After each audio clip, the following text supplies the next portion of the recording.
유럽연합의 새 지도부가 출범 첫날 우크라이나를 방문해 확고한 방어 의지를 재확인했습니다.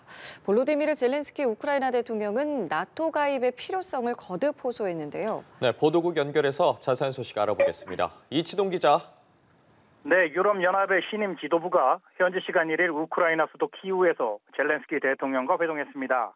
안토니우 코스타 EU 정상회의 상임위장과 카야 칼라스 외교안보 고위 대표 등이 취임 첫날 우크라이나를 전격 방문한 겁니다. 코스타 상임위장은 현지 기자회견에서 EU는 러시아의 침공 첫날부터 우크라이나와 함께 했고 앞으로도 함께 할 것이라고 강조했습니다.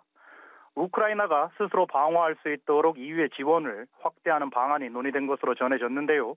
유럽연합의 새 지도부가 첫 공식 일정으로 우크라이나를 찾은 것은 도널드 트럼프 미국 대통령 당선인에게 보내는 메시지라는 해석이 나옵니다. 트럼프 당선인이 우크라이나의 불리한 조건으로 조기 종전을 밀어붙일 거라는 우려가 제기되고 있기 때문입니다. 네, 우크라이나 입장에선 근본적인 안보 우려 해소를 위해서는 군사동맹체죠. 이 북대서양조약기구 나토 가입이 필요하다는 건데 유럽 내 여론은 녹록지가 않습니다. 그렇습니다. 이날도 젤렌스키 대통령은 서방 세계를 향해 우크라이나의 나토 가입 초청을 먼저 해달라고 거듭 호소했습니다. 이는 정치적 의지의 문제라면서 조 바이든 행정부가 임기를 마치기 전에 독일과 헝가리 등 부정적인 입장을 취하는 국가들을 설득해야 한다고 강조했습니다. 이번 주에 나토의 32개 회원국 외교장관들이 벨기에 브뤼셀에서 모일 예정인데요. 마르크 리터 나토 사무총장 주재로 열리는 이번 회의엔 안드리 시비아 우크라이나 외무장관도 참석합니다. 시비아 장관이 며칠 전 나토 회원국에 서한을 보냈는데요.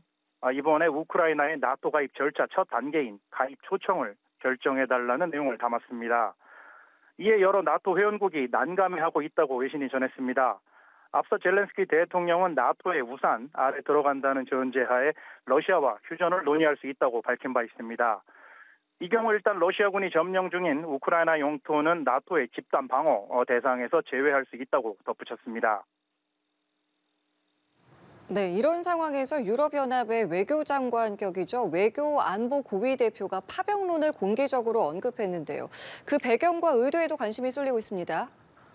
칼라스 대표가 키이우로 향하는 야간 열차 내 기자들과 질의응답에서 한 언급인데요. 어떤 옵션도 배제돼서는 안 된다고 생각한다면서 이 문제에 대해선 전략적 모호성을 유지할 필요성이 있다고 설명했습니다.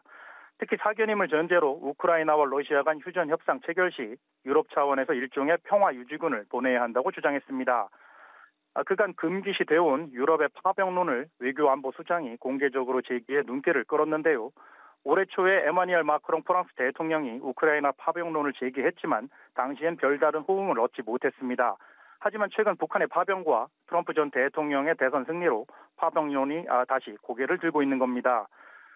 문제는 블라디미르 푸틴 러시아 대통령이 우크라이나의 나토 가입이나 유럽의 파병을 용인할 가능성이 크지 않다는 겁니다. 결국 트럼프 당선인의 의중이 우크라이나의 운명에 결정적인 영향을 미칠 것으로 보입니다.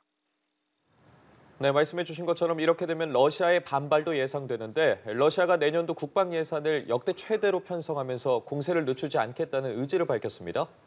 네, 푸틴 대통령이 무려 32.5%가 국방비에 할당된 내년도 예산안에 서명했습니다.